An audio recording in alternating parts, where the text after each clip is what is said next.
que é conflito para você?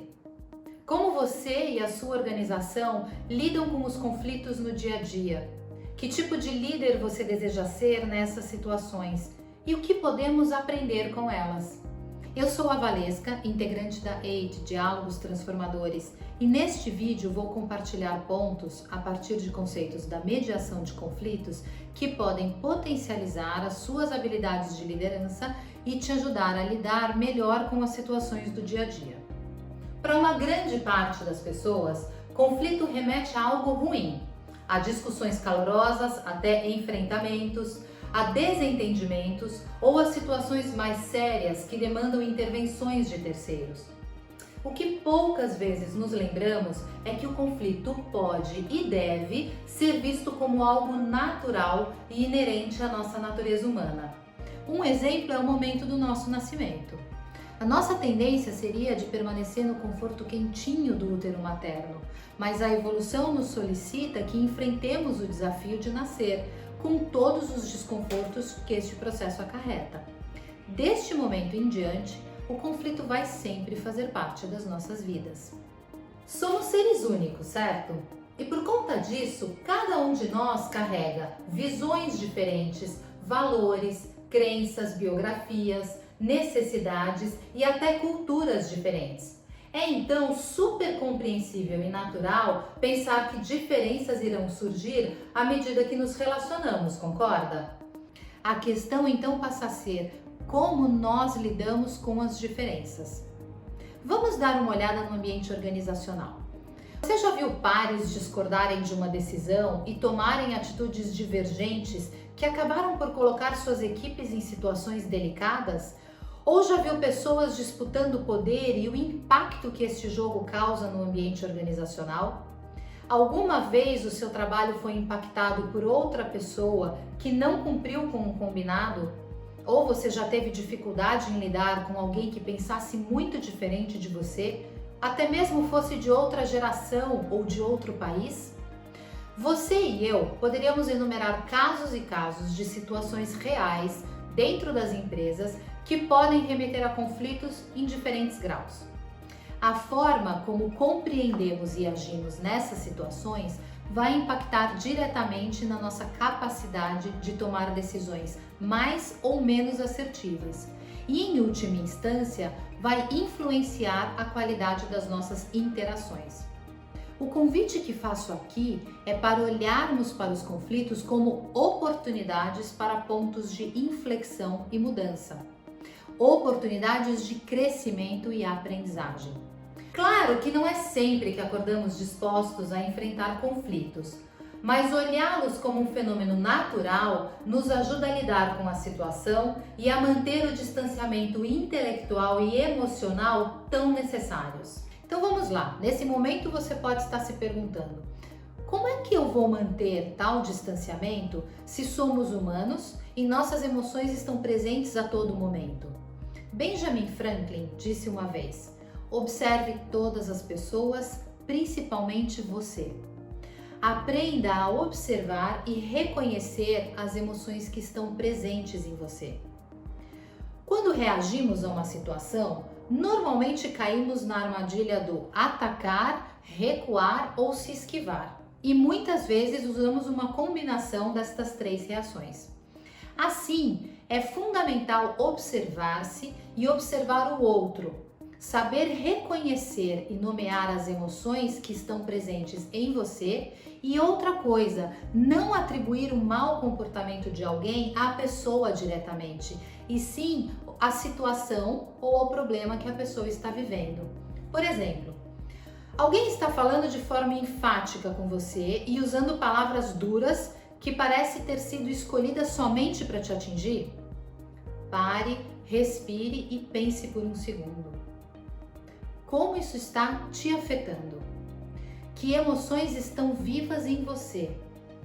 E em relação a outra pessoa, o que ela está tentando defender? Tenha em mente que conflitos surgem quando necessidades não são atendidas ou quando identidades não são reconhecidas. Outro aspecto bem importante é que de nada adianta fazer uma caça aos culpados. saber quem errou. Sendo muito objetiva, a situação não se resolverá por alguém ter ganho o status de culpado. Pode ou não apaziguar o justiceiro que mora em cada um de nós, mas certamente alimentará um clima de adversidade e antipatia, prejudicando qualquer possibilidade de solução. Por falar em solução, você já ouviu o ditado "não chore sobre o leite derramado"? Pois a mediação de conflitos fala sobre termos uma visão prospectiva da situação. O objetivo é criarmos o maior número possível de alternativas que podem virar soluções que atendam às necessidades de todos os envolvidos. Agora, para que o exercício de alternativas seja realmente possível, cada um deve estar disposto e preparado para olhar a situação sob uma nova perspectiva. E para isso, é preciso aceitar 4 convites básicos. O primeiro deles é o convite de reconhecermos o princípio da interdependência, ou seja, nós precisamos um do outro para encontrar um caminho que resolva aquele impasse. Mais ainda, nós precisamos um do outro para viver.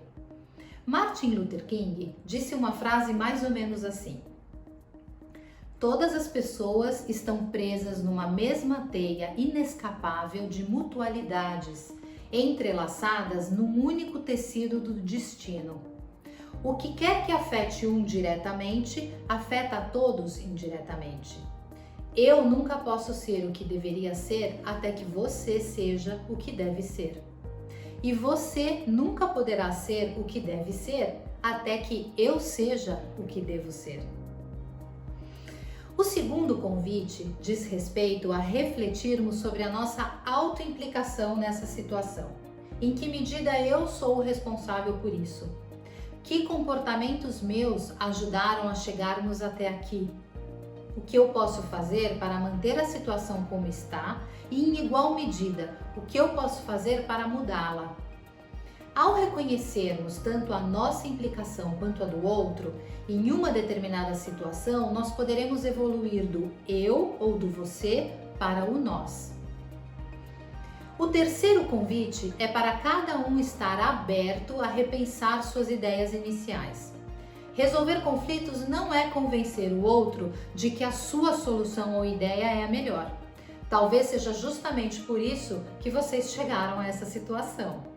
A solução se torna uma possibilidade quando nós nos movimentamos, um em direção ao universo do outro, aprimorando nossa escuta para compreender o que o outro está falando, e não significa concordarmos com ele. É escutar para compreender e não para concordar. Percebe a diferença? O último convite é de que sejamos capazes de assumir uma postura colaborativa com o processo de resolução do conflito. É abrir espaço para a nossa capacidade de co-criar e pensar em soluções que levem em conta os interesses de todos. Eu fico então aqui pensando que lidar com conflitos tem tudo a ver com olharmos para nós antes de olharmos para o outro, de nós darmos o primeiro passo em direção a construirmos um ambiente de confiança e colaboração e não esperarmos que o outro faça isso antes. De estarmos dispostos a reconhecer e lidar com as diferenças que existem em nós antes mesmo das que existem na relação com o outro. E que fazer o exercício de buscar alternativas nos ajuda a olhar o mundo com mais possibilidades e nos move em direção ao futuro. Para finalizar, eu quero compartilhar uma frase do Simon Sinek que eu gosto muito. Ele diz assim: palavras inspiram, mas são as ações que geram mudanças. E você? Como você vai lidar com as diferenças a partir de agora?